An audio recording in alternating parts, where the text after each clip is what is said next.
Hello and welcome back to All Elite Spotlight. I am TNT. Thank you for joining me tonight, where we're just going to go over a quick review of this night's AEW Collision. And we were coming off a great Dynamite and looking forward to a great Collision as per usual. So we were not disappointed in the least.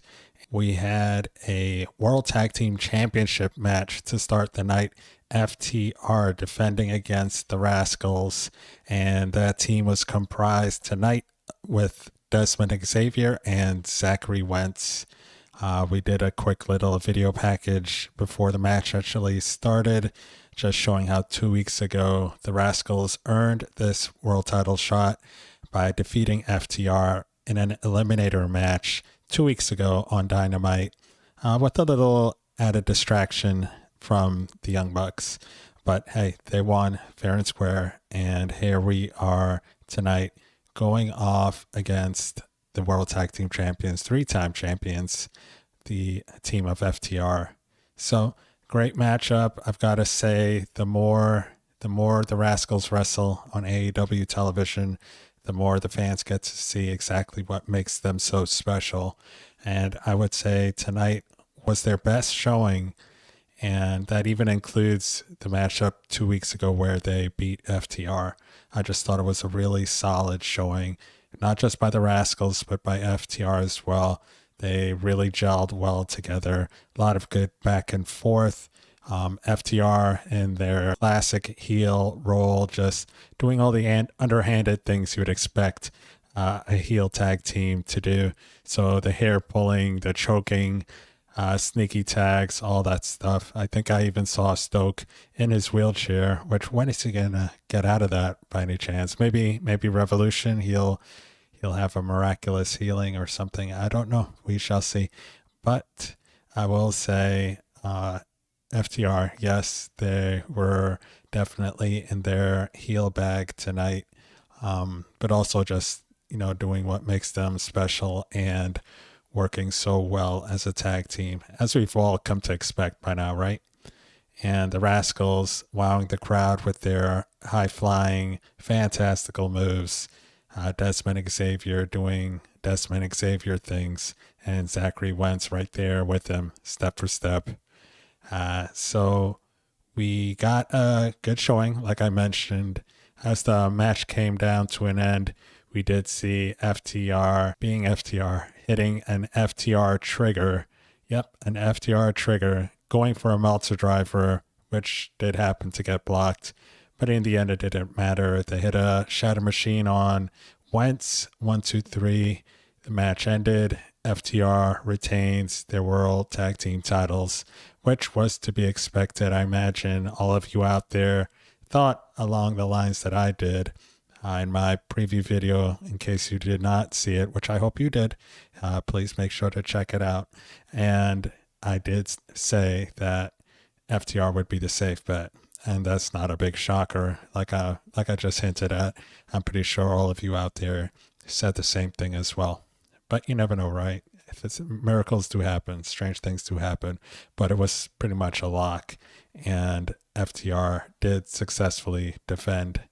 Now, at the end of the match, as they were making their way up the walkway to the backstage, Briscoe's music did hit, and he was coming out for commentary in the ensuing match, but he decided to hit that music a little bit early and come down. So no dust up between him and FTR at this point. They just, two ships passing each other at night, as the saying goes. So he went on his way, no harm, no foul.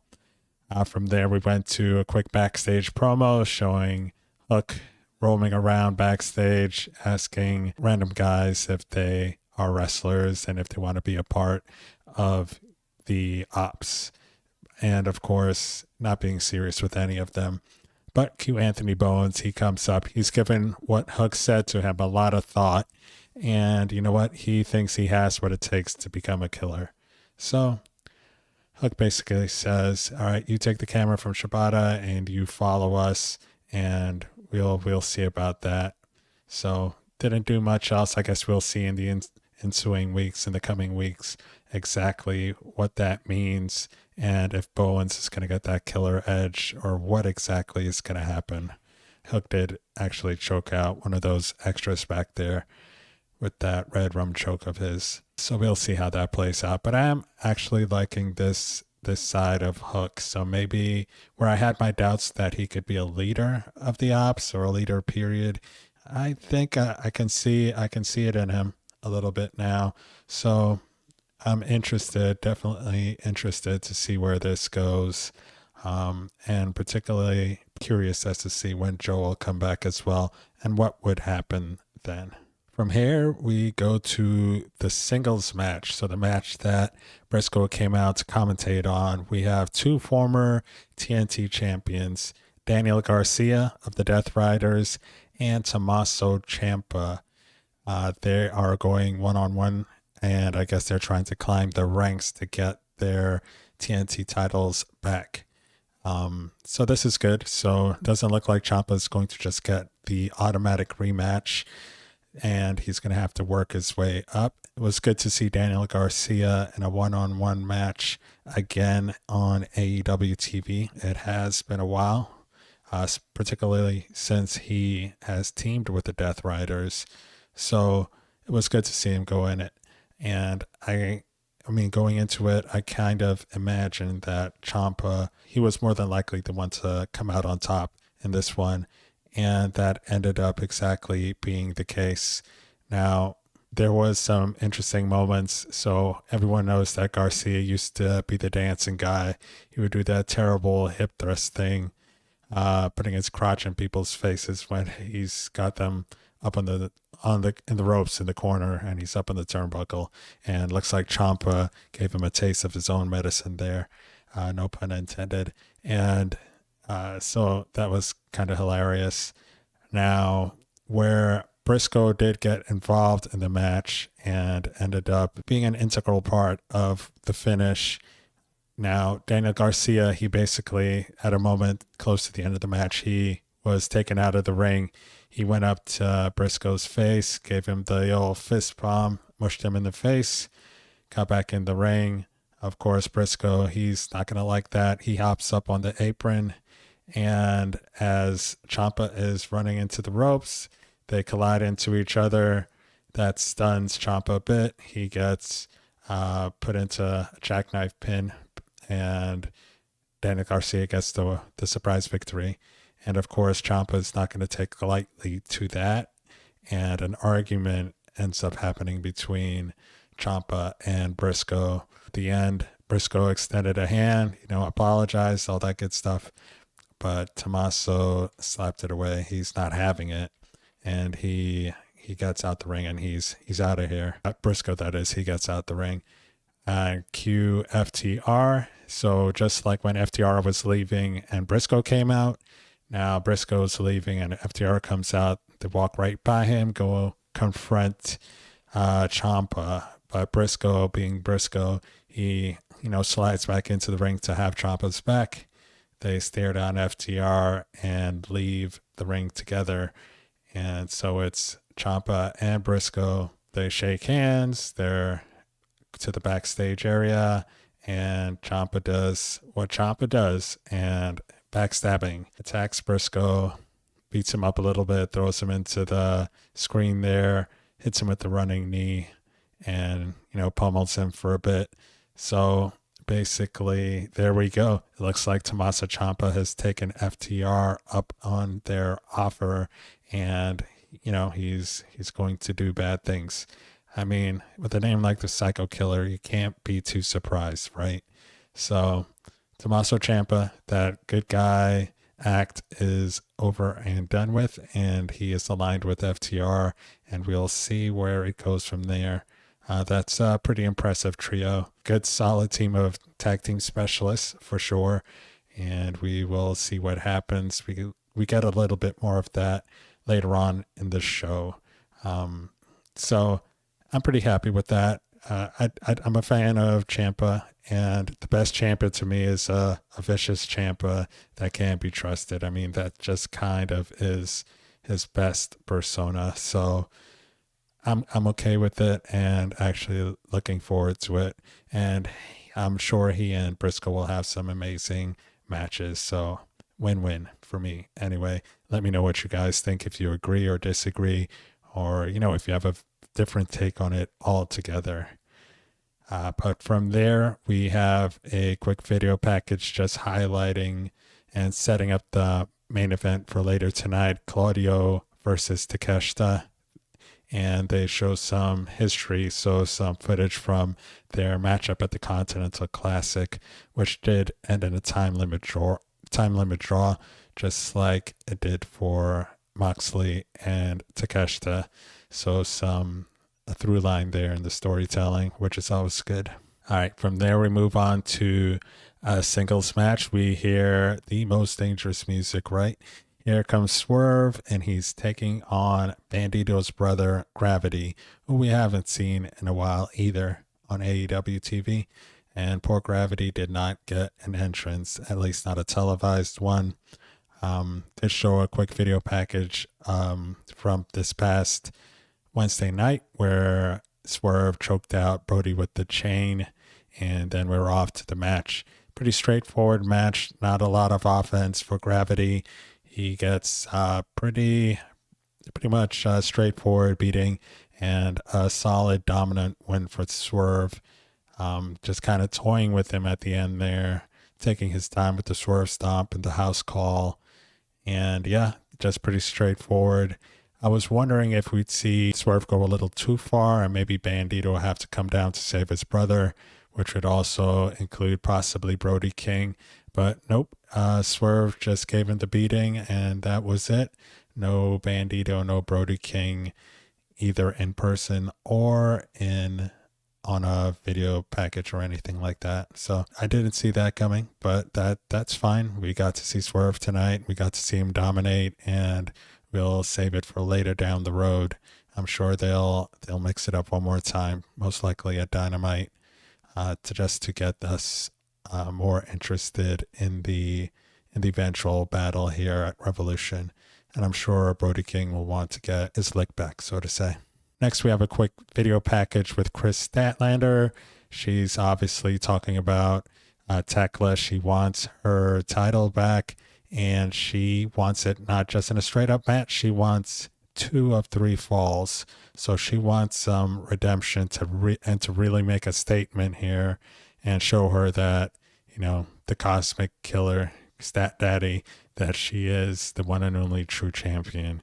So short and sweet promo from Statlander. Says she doesn't talk much, and she did it in that one. She just made her point, got in, got out, and I would definitely be interested in seeing that matchup. And from there, we go to Tekla coming out on stage to answer Statlander's challenge. And at first, which I thought was pretty hilarious, she comes out saying, "No, absolutely not." Like in every language, she's like, "No, niet, nein, nah." So she was just, absolutely not. But then, of course, she's like, you know what? It's kind of an insult that you think you can beat me twice in one night.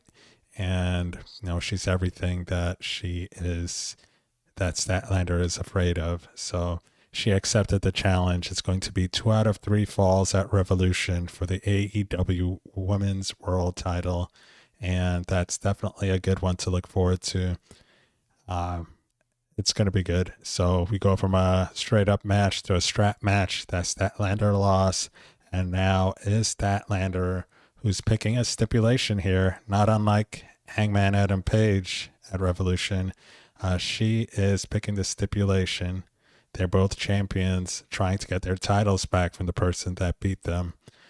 Now, I wonder if there's going to be a parallel here as well. Already seeing a darker, more serious Chris Statlander. So I am definitely curious to see where she's going to go from here. If she's going to suffer another devastating loss, and if that's going to tip her over the edge and alter her character significantly. What do you all think here? Are you thinking Statlander gets the title back at Revolution, or she's going to fall even further from grace? And who knows, maybe Tekla was hinting that she's starting, that Statlander, that is starting to dress and act and look more like Tekla. Is she going to turn over to the dark side? I don't know. I've kind of been feeling that it might go that way, but we'll see. Curious to see what you guys think. So drop your thoughts and your opinions in the comment. Definitely curious to see what you all think about that. So from there, we have a quick video interview, just a teaser for it, really, with her and Mox, and just showing that Mox is saying that, yeah, Takeshita can win, but there's no way it's going to happen, that he won't, that Mox will not allow it. It's just not going to happen. So a confident Moxley. We'll see if that will actually be the case. John's been defending that title through eliminator matches. No one's been able to get even close to it. He's been fighting every week and being successful, but the only person he hasn't beaten since the Continental Tournament and beyond is Konosuke. So we'll see. I'm a fan of both of them. So either way it falls, I mean, I'll be happy. I just know it's going to be a great match. I'm always happy to see Mox win, but won't be upset if Takeshita were to take it either. Let me know who you guys think will win. I'm not entirely sure at the moment. I'm going to wait and see as it gets closer to the time, and then I'll make my official pick there. Right now, I'm kind of leaning towards Konosuke getting it, but I'm really not sure. So I'm like 50-50. So we'll see. We'll see what more happens in the story here. Next up, we had the $200,000 four-way tag. We had LFI with Rush and Andralistico with going up against the Swirl. That's Lee Johnson and Blake Christian. Then we have Private Party and the Outrunners, who came out with Dalton Castle, who was on commentary. So this was just a fun, crazy, chaotic match. Lots of great high-flying tag team action that you see in AEW. They just really do tag team wrestling well, and that was a really fun match. It was really great to see the Outrunners again. Didn't realize how much I missed them until they were back on TV doing their thing. So it's great to see them. I hope we'll see more of them on again, that it's not just a one-time thing. And the Swirl, they're really good too as a team. Blake Christian's just a breakout star in the making. We'll see if it ever happens for him. But we had a really good match here on our hands, and not much else to say. A lot of great spots, and in the end, it was the Private Party who pulled out the victory. And I thought at the end it was pretty funny. They got the bag. They're celebrating with the crowd. Cassidy gives some money to one of the Outrunners. He tosses it to a kid in the front row, and Cassidy snatches it from the kid and stuffs it in his pocket. So that was cool. But, just a fun match to watch. Good win for Private Party. Good opportunity for teams like the Swirl and also the Outrunners and LFI too, but more so, the younger team of Swirl, and then the not so young team of Outrunners getting some good time. We have a video package, the Don Callis family, recap of them attacking Hangman and winning the trios titles back on Dynamite. So Okada, Mark Davis, and Kyle Fletcher, just focusing on their title victory. And from there, we led into a backstage promo with Jet Speed. We see Kevin Knight apologizing, saying he's feeling like it's his fault. He lost 2 title matches in one night last Dynamite, losing his world title opportunity to MJF, and then losing in his trios defense with Jet Set Rodeo. And of course, Speedball said, it's all good. Apparently, they will be teaming up with Mystico at Revolution to challenge for those trios titles.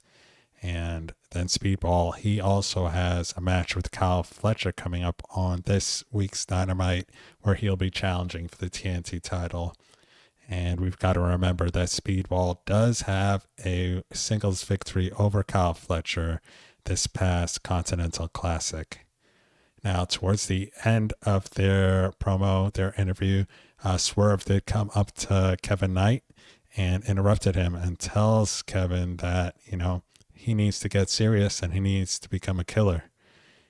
And then he walked off, and him and Prince Nana gave Speedball like a side look as they left. So here we go, is Kevin Knight. He's been pretty braggadocious, pretty cocky, as some people might say. I would just say he's confident, but is he going to turn it up a notch? Now he's got Swerve telling him something that maybe he does need to hear.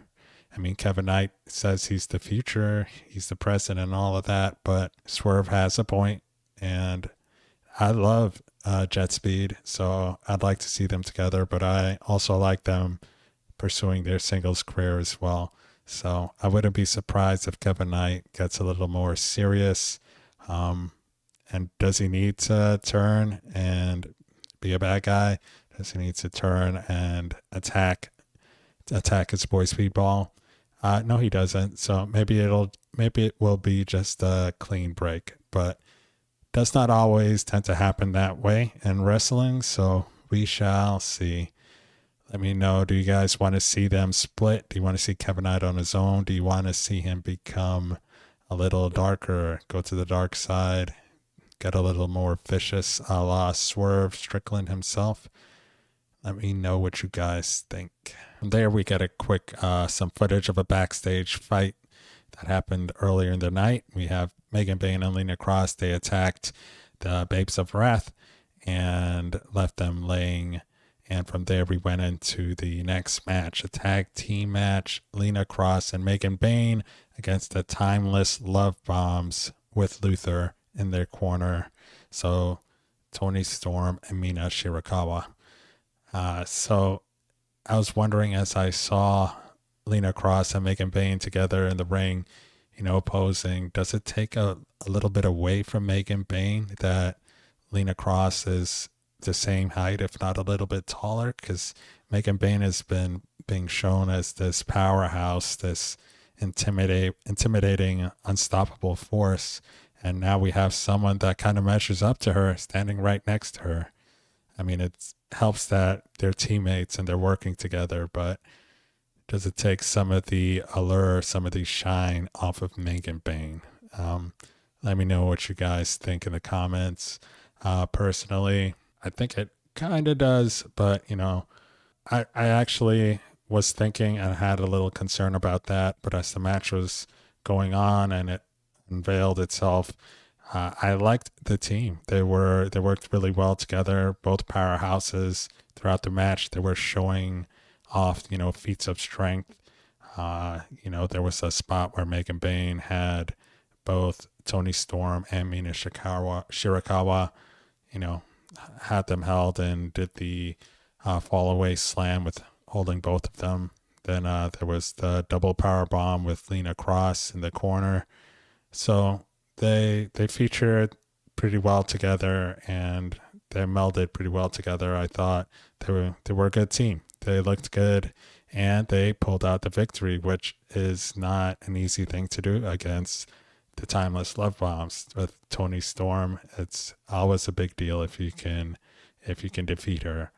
Now, it wasn't her that was pinned, of course. It was Mina Shirakawa, and it came with some shenanigans, of course, because Shafir did come out late in the match and snatched Toni Storm from the apron, put her in the mother's milk, and took her under the ring, out of the way. And from there, Megan Bayne hit her flying lariat, and then Lena Cross finished it by putting Mina Shirakawa away with the jackhammer. And there was a 3 count. And it was an impressive match. It was a really good match, really great tag match. And it really showed what Lena Cross would do. It was good to see her in the ring actually doing her thing. Feel bad for Penelope Ford, injured again. Like, girl can't catch a break. But, the show goes on, unfortunately for her. And we'll see. It looks like Megan Bayne and Lena Cross are set up for a tag team match again with the Babes of Wrath. And honestly, I don't see them falling short. The Babes of Wrath have had it for a while now. I've been the only women's world tag champs, and I think it might be about that time. Let me know if you all agree with me too. From there, we go to a backstage promo. We have Mark Briscoe talking about how something felt off, ever since Ciampa's been back. And what it was that, Ciampa wasn't himself and everything felt right. Like the world was right that Ciampa was who he is by back attacking, as Mark Briscoe put it. And, he was pretty ticked off. He's like, shame on Ciampa, shame on me for falling for all that. So he made a challenge. He wants it to be a team up with him and the Bucks against FTR and Ciampa. So it will be his words, dem Bucks, against FTR and Ciampa at Revolution. And later on, we see that it was made official. So we will have that match, that trios match at Revolution in just over a week. Then we had a quick standby match, trios tag match. The Dogs, made up of Dave Finlay, Gabe Kidd, Clark Connors, against some standby match guys, local talent. Wasn't a match, it was just a straight up mugging, as Tony Schiavone said. Mugging was exactly what it was. It was complete beatdown, just a showcase of finishing moves, spears, power bombs, everything. And it was just a statement. So mopped the floor with the guys, and that was it. Just introduced themselves as a powerful team. And later we will see that I'm sure they'll be involved in Revolution as well, with Orange Cassidy and Darby and possibly somebody else. So then after that, Toni Storm does come out on the stage. She says she wants Shafir. She wants her at Revolution, but in a match where everyone is barred from ringside. She wants her alone. And we will end up getting that as well made official. So it will be Toni Storm against Marina Shafir at Revolution, with everyone barred from the ringside. Should be a good one. And I imagine Toni Storm will get her payback there. And of note, Toni Storm also said after that she wants her world title back. So it's about time, because she's been, off doing her own thing for quite some time. And her getting back in the world title picture will be something to look forward to. From there, we see a video package. We get to see Mercedes Moné. She had a match against Persephone for the CMLL Women's World Championship, and she did lose. Persephone won the title in what was termed as a great match, which I'm sure it was, because Persephone is great, and we all know Mercedes is great as well. And Willow will actually be defending her TBS title at Dynamite this week against Persephone, the new CMLL World Women's Champion. So that should be a great one to see. And that led up to the main event. Claudio, who came out with Mox and Shafir at ringside, Moxley on commentary, and they were going against Takeshita, who had nobody in his corner. Exactly what you would expect from this match. Hard hitting, back and forth, just going at it. Nobody being the clear dominant guy.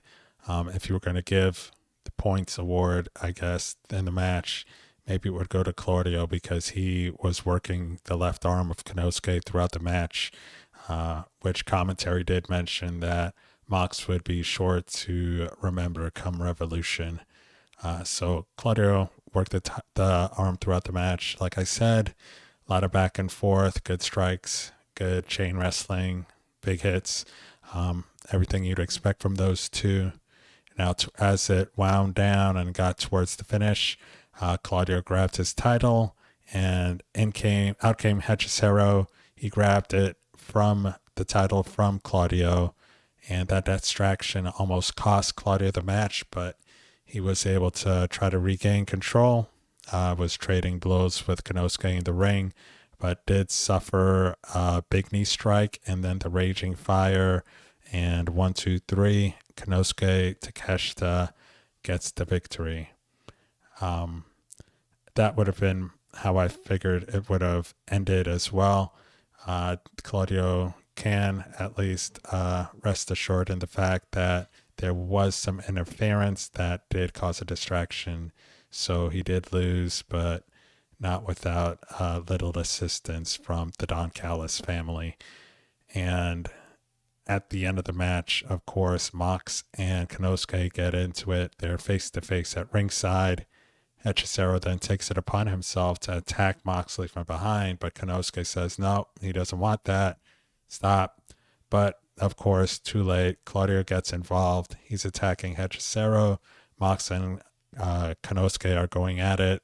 And even Shafir gets involved. She's on Hechicero's back trying to put him in a chokehold.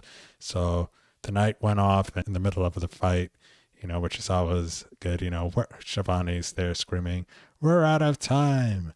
And, the fight's still going. So classic wrestling, classic Shivani. But that was it for the night. I thought the main event was great and did not disappoint. Just a classic wrestling matchup. No big frills or anything like that. Just two tough guys going at it. And great show altogether from start to finish. From the start with that World Tag Team title match to the end with just strong singles match and everything in between. So I really enjoyed the night. We have a big Dynamite coming up leading into Revolution. We'll have MJF and Adam Page doing a press conference. Dem Bucks against FTR and Ciampa. TNT title match. Kyle Fletcher defending against Speedball. We have Cassidy and Darby Allin going against the Dogs, which will be Gabe Kidd and David Finlay. And then we have the TBS title match, Willow defending against Persephone. And I'm sure there'll be more squeezed in there as well. So let me know what you all thought about Collision tonight. I'm sure you all enjoyed it. Let me know what your favorite parts was, your matches of the night. I'd say my match of the night. Which was it? I would have to say it was the tag match. The tag and that main event were so good, but I guess I would have to go tag match. That was really good. Let me know what you all think was the match of the night there, or your favorite segment, or anything else you have to say, what you're looking forward to with Revolution, what you want to see happen before Revolution. And thank you again for watching. Thank you for subscribing. If you haven't subscribed, please do. Also, please like, share, comment, all of that good stuff. Thank you again for watching, and I will be talking to you soon.